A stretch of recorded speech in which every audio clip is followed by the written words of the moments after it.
Hi, I'm Liron Cohen. And I'm Mimi Torchin. And you're listening to Lady Parts TV, the podcast. Whee!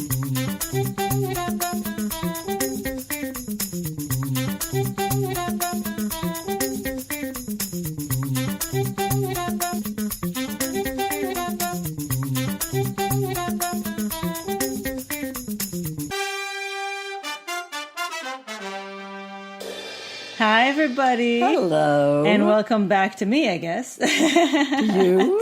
to me. We had two pre-taped back, darling. Exactly.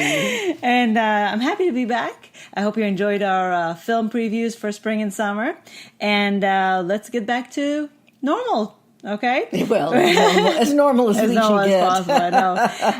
Let's start with the stats for the week. We tallied 39 shows between before I left and after I got back, out of which written or co-written by women 21, which is 53%. Not bad at all. Louise is playing with something that's making a sound. It has a bell on it. And episodes that have been directed by a woman, 10, which is a quarter, 25%. And I have to say that while Liron was gone.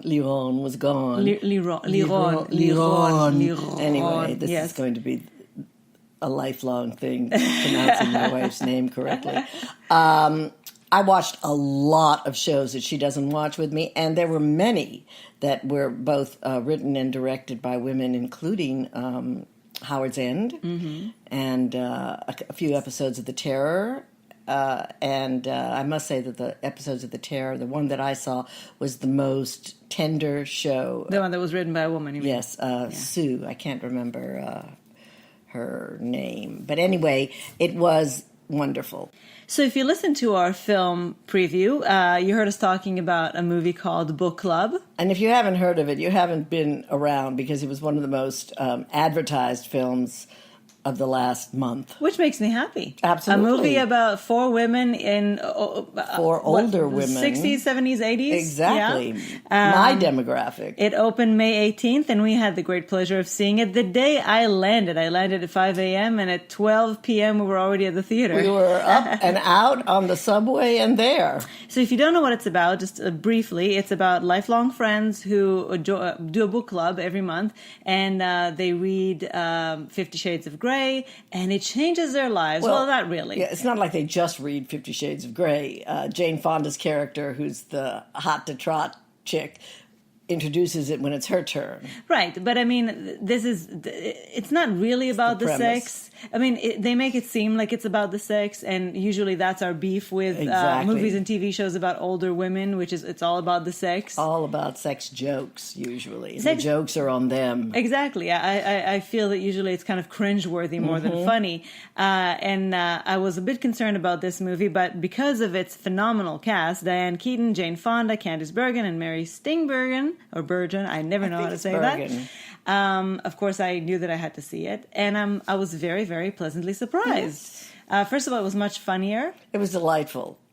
It was it was written very well by Bill Holderman and Aaron Sims, and I found that the sex was just one aspect of talking about what it means to be a vital, an older woman who still has a life. They all still have lives. They were all very successful at what they did in different ways, and Jane Fonda's character was not lacking in sex, but the other three had some issues in that department. Well, and it's also about relationships and romance. Exactly. It's about children. It's about being a mother and not letting your children make you older than you are by presuming you're not vital. Or society. Or society. Or your husband. Society didn't seem to bother these women. No, I mean, but Candice Bergen was a judge, and she was a very successful judge, and Mary Steenburgen was a well-known chef. Yes, but society doesn't think of women their age as sexual beings, as women who still have passion and any kind of desire. So that's what I mean. I mean, it was great to see that they actually took them seriously. They were very successful, each in their own way. Yeah, and I don't think that the movie presumed that they were unsexual people. They just presented them as women who were still interested. Some of them maybe hadn't had it for a while. Well, I think some of them didn't even know they were still interested until they read the book, and until it came to their mind that they could be interested at their age, and that maybe even now, because they're more comfortable in their own skin, more experienced, they could experience sex and relationships from a whole different perspective. Viewpoint. Exactly. Yes. Anyway, it was great. It was. But Candice Bergen is beyond the beyond. I mean, every line she uttered was hilarious. And it was kind of like a little intro to, aren't you excited about Murphy Brown returning? Oh, it's going to be so much fun, especially with Trump to chew on. They're going to just make a meal out of him. Yes. But anyway, we recommend it highly, unless you're older woman phobic for some reason. And if you are, what you doing? What are you doing? Exactly. Okay, if you are, just talk to me for a few minutes. You won't be anymore. Or talk to me. Or you, but I have a passion. But I am the passion. That's true. Talk to both of us. All right, so book club already opened. Go see it. All right. Next up, we have a new series preview for you, and it's called Dietland. Yes, it's where I've lived most of my life. sad fact. Still living there. Starting Monday, June 4th on AMC, which is usually very male-oriented. Yeah, it is pretty much, though I love their shows. Yeah, well, they have excellent shows, but very male-heavy usually. And this is a new show from creator Marty Noxon, whom you may not know from Buffy. She was a lead writer, but I don't know that anybody was aware of that, because she was mostly known from Code Black, Girlfriend's Guide to Divorce. That's what I think she was mostly known for. Girlfriend's Guide. I didn't even know she'd written for Code Black. Oh, well, anyway, so she is part of an iconic cult following show, Buffy, so that she has a place in history. The upcoming Sharp Objects, which I'm looking forward to. Amy Adams. And the show is described as a look at society's obsession with weight loss and fashion as seen through the eyes of those who work in the beauty industry. This is based on a book by Sarai Walker, and Marty Noxon, I heard a panel actually by all the women involved, and it was very interesting because I was kind of nervous about this show. It looks weird. Well, it looks... Louise is just hell-bent on making noises today. Yes, well, we've got a whole bunch of bags here getting ready to go to the vineyard. Marty Noxon, I really admire her as a creator, as a TV and filmmaker, because she really tackles important subject matters. They're all female related. They're all pushing the envelope on what we can talk about. She's very dark. She's not afraid of going into these. Sharp Objects, I believe, is also about cutting. And To the Bone was about eating disorders. But To the Bone was also one of the worst movies about eating disorders I've ever seen. It was painful, especially for you. It was a painful thing to watch. Even though Marty Noxon herself was anorexic and bulimic, so I appreciate that she did something like that, but it was so bad. Well, in Girlfriend's Guide, it was not my favorite film, and I don't think it was that... You mean show, yeah. Show. And I don't think it was that positive a portrayal of women. It started off as it really had something important to say, but it lost its way. And she talked a little bit about, I think some of it might have been a compromise that she had to do for the network in order to get the show done. I mean, she talks about how they actually wanted her to drop the word divorce from the title. A Girlfriend's Guide to... To what? So I really appreciate what she's doing. I was a little wary of the show being about these subjects. It looks weird. It looks very weird. It looks very sort of avant-garde and strange. But first of all, it has Julianna Margulies. So first of all, it has Julianna Margulies. I'd watch anything that has Julianna Margulies. It also has Tamara Tooney, who we love, adore, and it has one of ours in Soapland, right? And it has Joy Nash, and Joy Nash, I didn't know who she was, so I looked her up, and she apparently had, she started off as a YouTube person, and she had a channel called Fat Rant. And so she's kind of a leader in kind of calling women to embrace who they are and not let people body shame them. Fat and proud. And I really appreciate that. And so I looked it up, and the show, it looks like it could be a mishmash of things, but hopefully it will find its way, because it's not just about rebelling against the status quo. No, it's about rebelling against it in a very vigilante kind of a way also. Well, there are groups of feminists who actually take exact revenge against predators, trying to topple the patriarchy. You're going to love that. Yeah, it's definitely, I think in the book it was kind of a fantasy, and here it takes on a very real form. On the day that Harvey Weinstein, it's not the day you're listening, but the day we're recording this, Harvey went to jail today in handcuffs. Still what a declaring sight. his innocence. What a sight. So yeah, it actually is very, very relevant, even more than they thought it would be when they made it. And I am all for shows, especially, I mean, it's called Dietland. I really hope that they do talk about what this world makes women think about what they look like and what they have to be like. And it has the potential to be really important. So I really, really am rooting for it. I'm looking forward to it. I've been on a diet since I was 10 years old. Marty Noxon, by the way, says this could be Buffy for the next generation. I don't see that.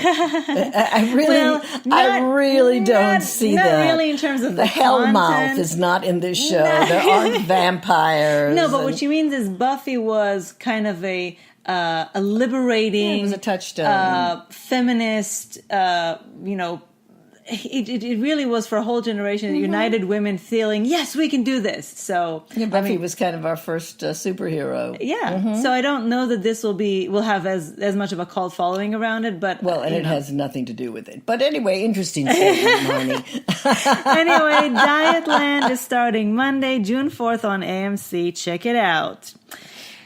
Now we have a couple of what turned out to be final season reviews.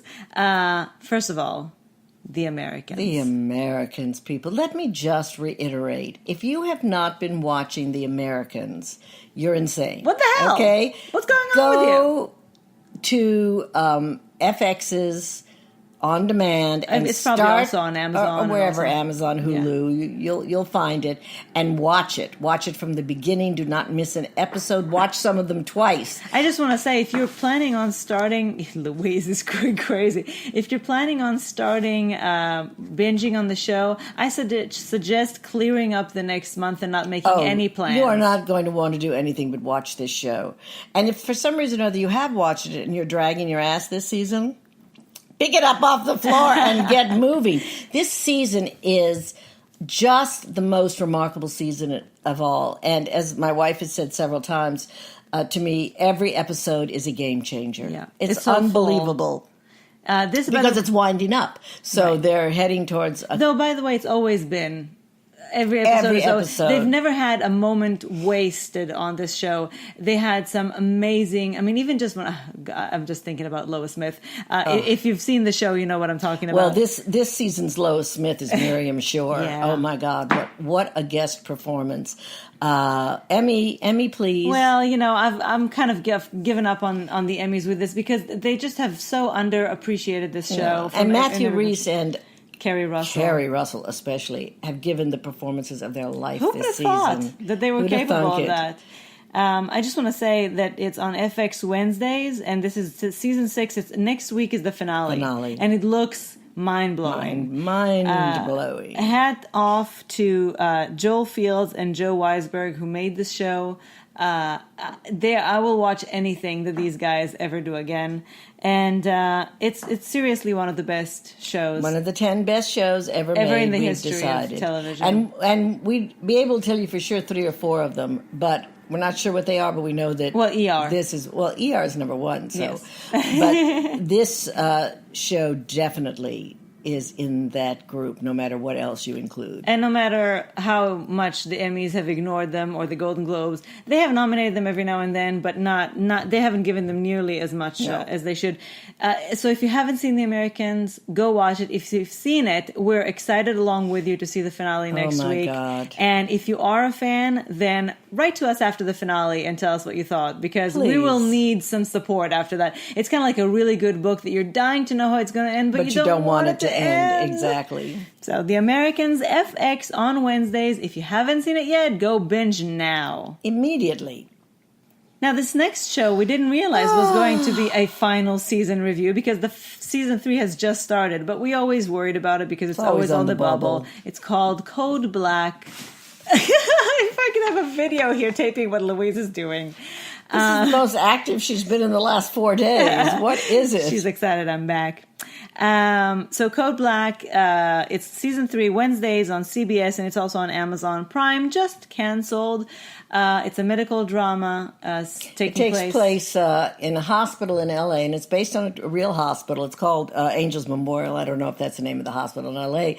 That 360 out of 365 days a year is in Code Black, which means that there are more patients than there are people to care for them. There are resources, I think, even and more resources, than people. Exactly. Yeah. And it's starring the divine Marcia Gay Harden. Marsha From Gay my Harden. alma mater, the University Yes. of Texas Drama Department. Marsha Gay Harden is always wonderful in whatever she Always. does, but Leanne Rorish, the character that she plays here, What a is one of my divine favorite person. characters on TV ever. She is. She's compassionate. She's tough. She's brilliant. And we love her. We love her, and the writing on the show is so good, especially for her. I find that her speeches, quote unquote, because they're not really long monologues, but she just says the right thing At the right time to in the right way. And the show, especially what I kind of like about it, is it has a little streak of sentimentality. And I'm not one of those people who But it always believes pulls that, back on it of just in course, time before it gets I all don't kitschy. believe that sentimental is a 4-letter word. I think that there's a place in this world for shows that tug at your heart every once in a while. Well, especially these days when everything is so violent and bleak. and post-apocalyptic.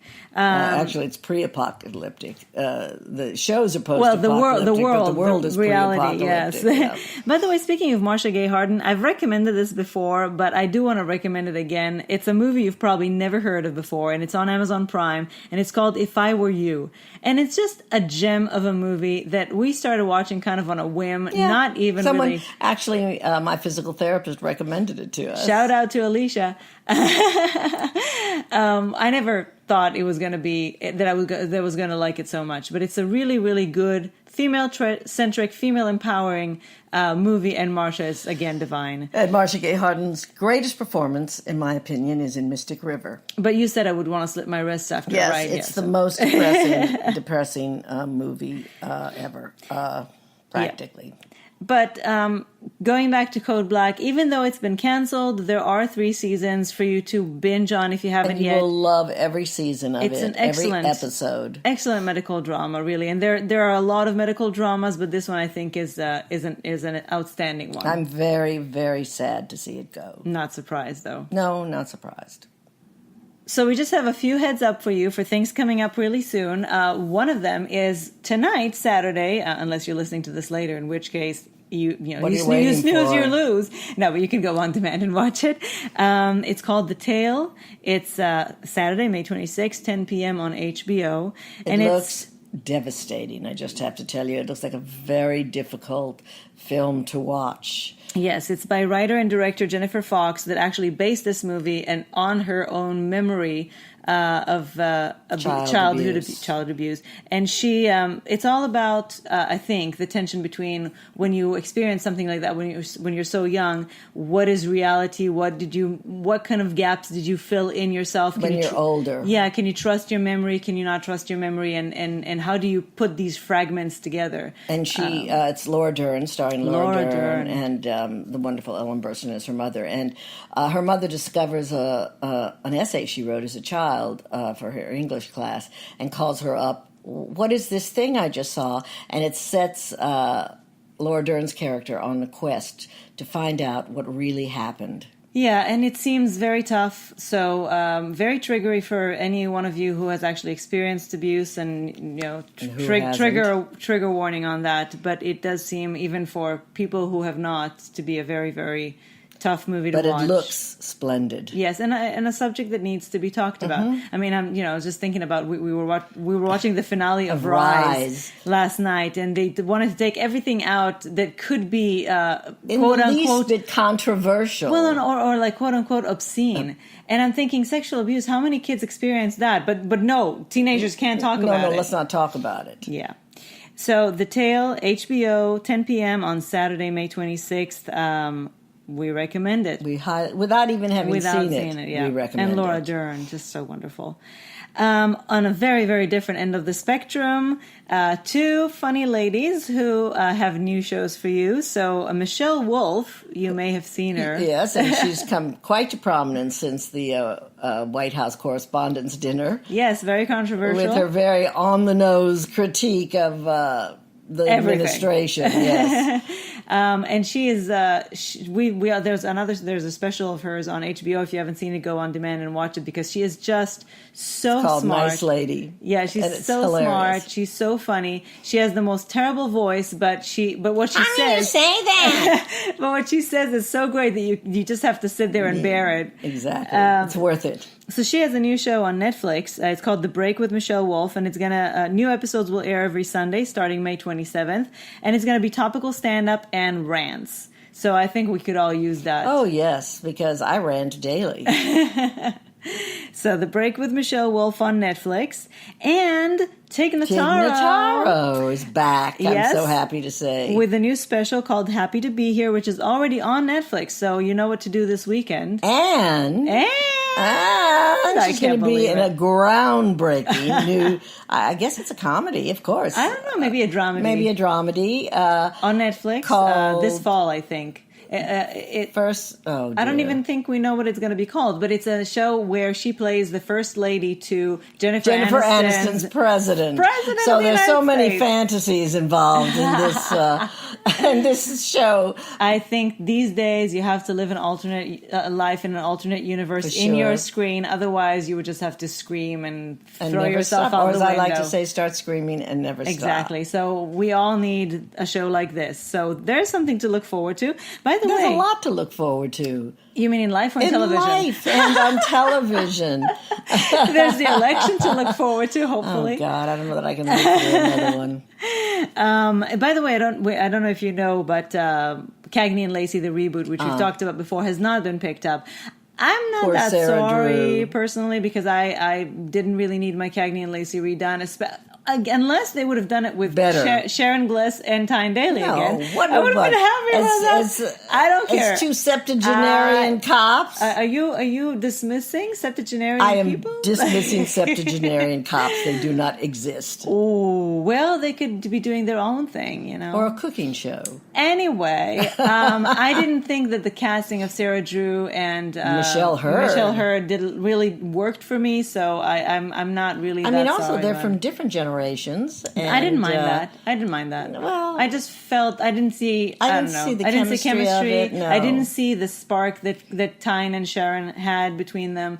And I'm very sorry that Sarah Drew got kicked off of Grey's Anatomy. I was very happy she had another place to go. I'm more concerned with Jessica Capshaw, personally. She'll find a spot. Anyway, yes, we have so many. I mean, look, Spielberg, Marsha Gay Harden needs a job, and Jessica Capshaw needs a job. I see and another show. Probably 20 or 30,000 I'm actors just thinking and about actresses out there. I'm just thinking Marsha and Jessica together.